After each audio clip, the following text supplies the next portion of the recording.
as fortes emoções das crianças e como a gente vai ajudar elas, como a gente vai ensinar as crianças maiores sobre as suas emoções. Primeiramente, temos que olhar para nós, né? A gente tá, no Educar Sem Pirar, já estamos num bom, já lemos bastante. Todos os nossos vídeos desse livro estão na playlist do YouTube, tá? Liz Giacomelli é o meu canal. E hoje, que é um pouco diferente de a gente lidar com as birras e as fortes emoções, né, das crianças em 9 anos. Então, assim, deixa eu só ver aqui, tá tudo certo. Então, depois que a gente aprende que a gente precisa se acalmar primeiro, deixar a poeira baixar, né? A gente se isola do local, tenta tirar a criança do local que tem pessoas vendo, né? Que tá todo mundo olhando, pra gente se conectar. Depois da gente acolher esse sentimento forte da criança, né? Respeitar o tempo dela, se ela quiser se isolar, a gente respeita, se ela quiser abraço, a gente abraça, se ela quiser, enfim, né, chorar, se acolher, esse é um dos passos, né? E o outro é validar, não é ficar dando palestrinha para criança, né? Porque você não devia ter feito isso, porque você fez isso, e aí pune, e aí julga, e aí detona com a autoestima da criança. Deixar bem claro que aquilo que a criança faz não é para nos atingir, não é para nos ferir. A criança tem um coração bom, gente. A criança é muito boa. Ela só não tá sabendo lidar com as emoções dela, assim como a gente também não aprendeu desde criança a lidar com as nossas emoções. E hoje a gente busca terapia, a gente busca meditação, a gente busca recursos, a gente busca para lidar com isso, né? A criança não tem nem maturidade para lidar sozinha com isso. Tá? Então a gente está aqui para dar esse apoio para ela. Agora, a questão que a gente vai agora no livro é sobre o resolver. Como que a gente educa e resolve a questão que aconteceu? Olha que bacana todas essas ferramentas que a Nanda Perin dá aqui no livro. Agora que a gente está mais calmo, a gente pode trabalhar na solução da questão. Se é fome, a gente vai comer. Se é sono, vamos acabar o mais rápido possível o que estamos fazendo para voltar para casa. Analise a necessidade real, o que faltou. Se concentre na solução e também aproveite para identificar o que faltou para entender e prevenir na próxima vez. Outra etapa é alfabetização emocional. Ensine sobre emoções. Explique que nenhuma emoção é negativa, nenhuma emoção é proibida. Ensine as formas de lidar com ela. Por exemplo, ensine a criança a respirar fundo para se acalmar. A minha filha já está fazendo isso, 3 anos e 2 meses. Eu vou contar um caos meu. Essa semana ela assim... Ô mamãe, não me irrita. Ela falou pra mim. Mamãe, não me irrita. O que ela estava querendo dizer com isso? Ela estava sendo mal educada? Ela estava querendo me atingir? Ela estava querendo me irritar? Não. Ela estava me modelando. Eu também falei isso ou falo isso para ela. Isis, por favor, não me irrita. A mãe tá querendo arrumar as coisas aqui. A mãe não pode te dar atenção. Só espelhando. O que eu fiz? Claro, filha, você quer ficar quietinha aí na sua, né? Beleza, a mãe respeita. E deu. Ela não falou mais nada. Então, assim... É sempre um soco na barriga da gente, né? Bora, vamos aprender então. O mais importante é ensinar a criança o que pode ou não fazer em cada emoção. E por quê? Nós adultos precisamos lembrar que entender esses conceitos não significa conseguir isso na hora da raiva. Quantos de nós não conseguimos? Ouço frequentemente mãe e pai. Ele faz muita birra, bate, joga as coisas, na hora da raiva eu não aguento e bato nele. Ou seja, o próprio adulto admite ser difícil se controlar na raiva, mas espera que isso aconteça com a criança. Exigimos delas uma maturidade que nem nós adultos temos. Vale dizer então que essa etapa é muito importante para o desenvolvimento emocional, aprender a focar na solução dos problemas. O foco nos ajuda a sair do ciclo de culpa, de problema, e nos concentra em resolver do que em só pensar naquele problema que está ocorrendo. Assim, a gente consegue analisar a situação, encontra uma solução e ainda aprende com ela para evitar que se repita. Gatilhos são a gota d'água para um balde que já estava cheio. Por exemplo, o sono, a fome, a criança sensível e cansada estava com seu balde cheio de estímulos. O gatilho é a gota d'água para esse balde transbordar e a criança ter uma enorme crise de birra.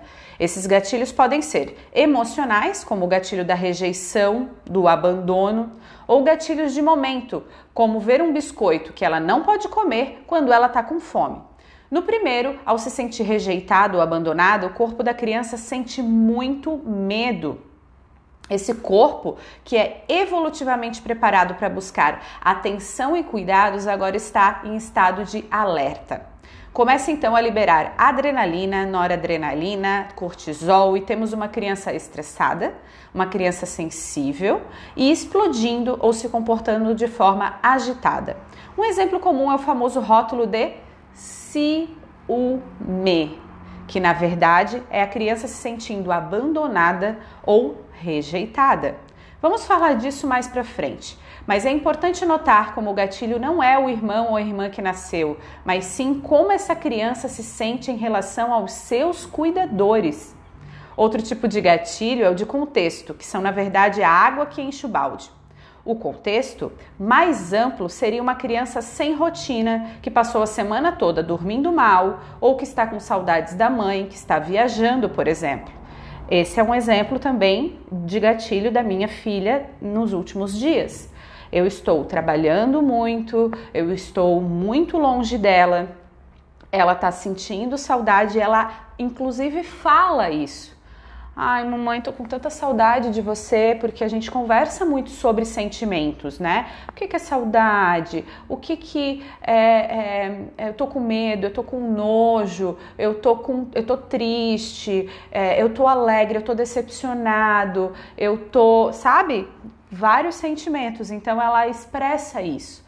E isso faz com que, quando ela tá comigo, ela tenha vários tipos de comportamento inadequados, né? O fato de estar com fome e com sono em algum lugar que não faz parte da sua rotina é um exemplo. Ambos são contextos que vão construir o cenário perfeito para uma crise enorme, daquelas que a criança não consegue se controlar. Analisar quais são os gatilhos da sua criança ajuda a entendê-la melhor e a prevenir os baldes transbordando na sua criança. Vale reforçar que o gatilho da calma ajuda bastante. É uma descoberta que leva tempo e teste. Portanto, para identificar e entender cada um deles, o que mais precisamos é observar e analisar cada situação. Deixe de observar, analisar e entender é abrir mão de excelentes oportunidades para conhecer melhor o nosso filho, suprir demandas de rotina, de vida, de necessidades que não foram atendidas e também prevenir futuras situações semelhantes. Para entender, vamos analisar aquele mesmo exemplo dado do supermercado, para aprender como fazer essa análise. Suponha que após buscar a criança na escola, os pais precisaram passar no supermercado. A criança chega ao supermercado às 6 da tarde, sendo que, em geral, às 7 começa a sua rotina corujinha. Isso significa que nesse horário ela estaria jantando, curtindo a família, meia luz, só que hoje está num supermercado, iluminado, cheio de barulho, agitado, hiperestimulante. Como está no horário que ela tem fome, ao longo do passeio ela vai pedir comida para o pai, que na correria esquece de dar comida. Bom, aqui temos o gatilho de contexto, porque a hora do dia já implica uma criança cansada, estressada e sensível. Bom, passando por cada corredor, a criança está sentada no carrinho, mas a empresa de marketing planejou estrategicamente para colocar os biscoitos na altura dela. Ela vê um biscoito, cujo sabor e embalagem foram estudados para chamar sua atenção, e com a fome, 6h30, ela pede, cansada e sensibilizada, aquele biscoito que chama, que convida, que é feito para ser desejado por ela. Os pais, querendo educar e sem querer dar açúcar naquele horário, dizem não, não pode comprar. E então temos o gatilho do momento, que é a gota d'água do balde que estava a ponto de transbordar. A criança, cansada, com sono, frustrada, explode, começa a chorar, um choro sofrido, grita, como se toda a soma doesse em seu corpo. Ela chora, desespera. Os pais, querendo ensinar que não pode ter tudo o que quer na vida, ignoram a sua enorme responsabilidade nessa crise. Chamam a criança de chorona, de birrenta, tentam ignorar e o corpo da criança se sente abandonado e rejeitado. Isso piora ainda mais a crise, porque ela se sente ainda mais em risco. Aí, a mãe se lembra do que leu neste livro. Ela pensa, puxa, esqueci, mas ainda dá tempo. Ela se abaixa na altura da criança para que ela se sinta considerada, respeitada e vista. Demonstra disponibilidade, esticando os braços e oferecendo colo. A criança, chateada, não quer e a mãe diz, filho, eu estou vendo que você queria muito biscoito e está muito triste e bravo porque não o demos para você. Valida. Nesse momento, ela está reconhecendo e legitimando a experiência da criança. A criança fica furiosa, fica em silêncio para ouvir a mãe que continua. Eu também fico chateada quando quero uma coisa e não posso comprar. Você quer um abraço? Estou aqui se precisar. A criança agora se sente ouvida e resolve falar. Eu quero biscoito, eu quero muito, muito, muito mesmo. Mas a mãe continua. Lembrei agora que você está com fome. A gente acabou se esquecendo de te dar comida, né? Olha, esse biscoito tem muito açúcar e não posso dar porque me preocupo com a sua saúde. Mas sabe o que pode comer agora? O biscoito de polvilho que você adora. Vamos lá comigo buscar? Você pode escolher qual você quiser. Prefere o vermelho ou o azul? A criança se conecta com essa próxima etapa e vai empolgada com a mãe escolher um biscoito de polvilho. Se alimentar e ficar mais tranquila até chegar a hora de ir embora. A mãe finaliza com desculpa, meu filho, seu pai e eu simplesmente nos esquecemos da sua rotina. No entanto, para conseguir ter a calma, a paciência que demanda para fazer esse tipo de análise, manter a própria calma e reconhecer que somos responsáveis, precisamos de uma boa dose de autoconhecimento e autocontrole. Como, apesar de cobrarmos da criança, muitas vezes a gente não tem essa habilidade. Nos ajuda demais a oportunidade de aprender, analisar, conhecer melhor cada parte de nós. Não só por tornar nossos dias mais leves, ao conseguirmos ajudar nossas crianças nesses momentos de desafio, como para todas as nossas relações. É importante também porque a criança poderá se modelar em nós, espelhar o nosso autocontrole nos seus dias e, portanto, aprender com a nossa experiência. Para que isso seja possível, precisamos começar um processo importante e intenso, que é a nossa própria alfabetização emocional, que é a parte crucial. E ela termina esse capítulo. Eu vou terminar também falando um exemplo meu. Eu tenho vários, gente, praticamente todos os, não vou dizer todos os dias, mas entre os 2 anos e os 3 anos é muito frequente esses espasmos, né, de raiva, né, de emoções, de tudo misturado. Teve uma vez que a gente foi num restaurante. Esse restaurante estava fechado, ele abria às 7 horas, a gente chegou, era 6h45, eu acho, mais ou menos, então não valia a pena a gente sair dali, então a gente ficou no carro esperando, e esse restaurante ela já tinha ido, e tem um espaço kids legal, assim, com monitora, tudo, né, então, e a gente pode jantar, tem um vidro, enquanto ela brinca, tipo, é o único lugar, assim, a comida, assim, não é a maravilha do mundo, mas a maravilha do mundo é a paz e a harmonia. Então a comida acaba ficando a melhor maravilha do mundo para quem tem filho. Se você tá me ouvindo agora, você vai saber. Escreve aqui para mim se você procura lugares em que seu filho fique bem. Então a gente foi nesse lugar. Quando abriu, às 7 horas, A gente já tinha ficado 15 minutos ali brincando, esperando e tal. Imagina a expectativa dela. A expectativa dela era entrar no Espaço Kids e super legal.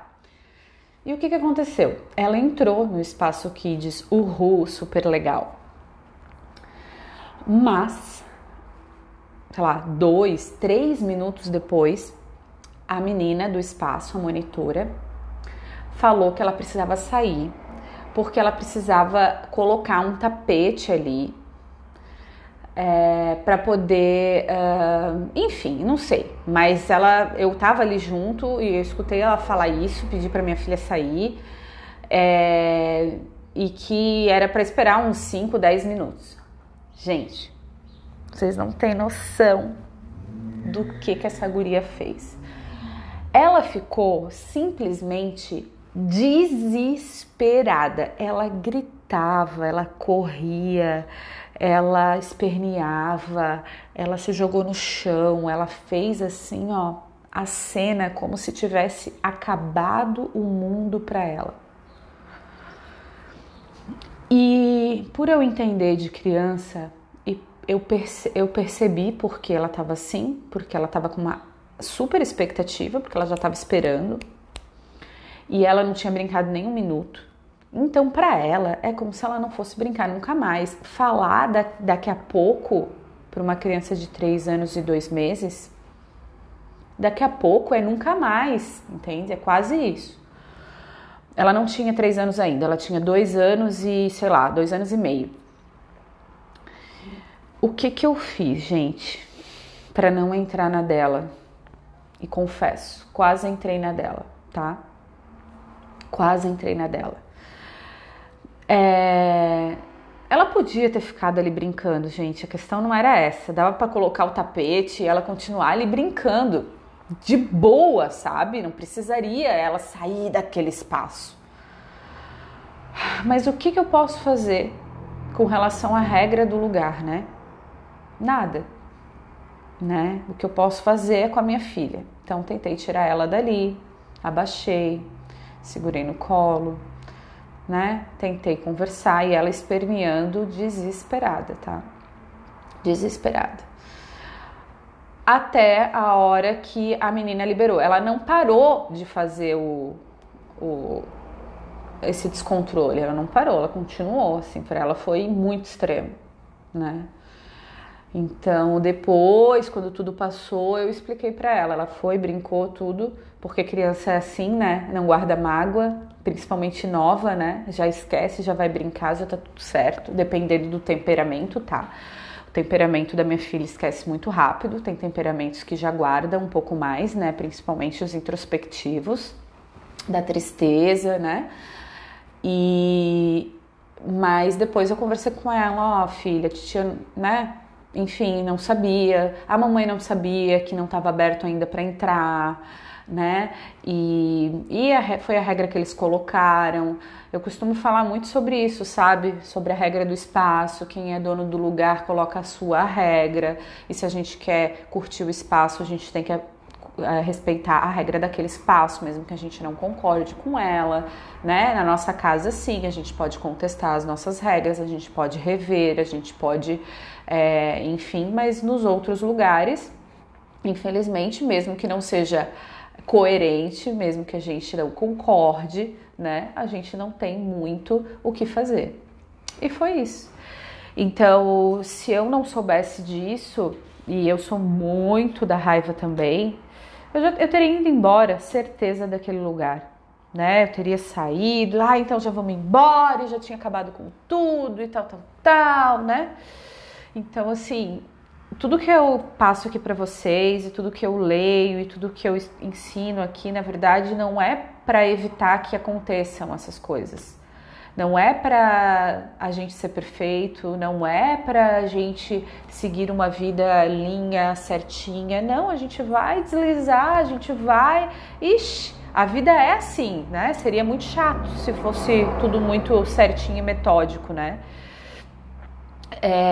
Mas quando a gente tem consciência, por isso que o nome do meu Instagram é Educação Consciente, é trazer a consciência do porquê está acontecendo isso. E se eu estou fazendo isso, qual resultado vou ter? Tive um resultado que eu não esperava, o que eu posso mudar na próxima vez na minha atitude para talvez isso não acontecer novamente? Aconteceu novamente? Tudo bem, vamos tentar de novo. Né? Cada um vai ter o seu jeitinho de lidar. Eu recebo muita mensagem aqui, mas tal pessoa faz diferente de mim, mas tal pessoa, sim, as pessoas não vão fazer como a gente que está estudando há muito tempo, muito provavelmente, né? E a gente tem que respeitar. A partir do momento que a gente desrespeita também as outras pessoas, eu acho que perde um pouquinho da coerência do que a gente busca, né? Que é o respeito. Tá? Então é isso.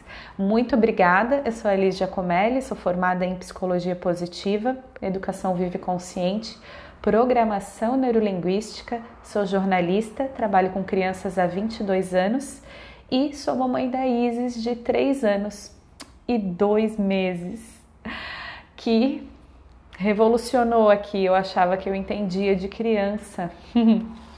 Falsa ilusão. Vamos aprender sobre nós para podermos aprender sobre os nossos seres humaninhos. Beijo grande e até o nosso próximo vídeo. Tchau!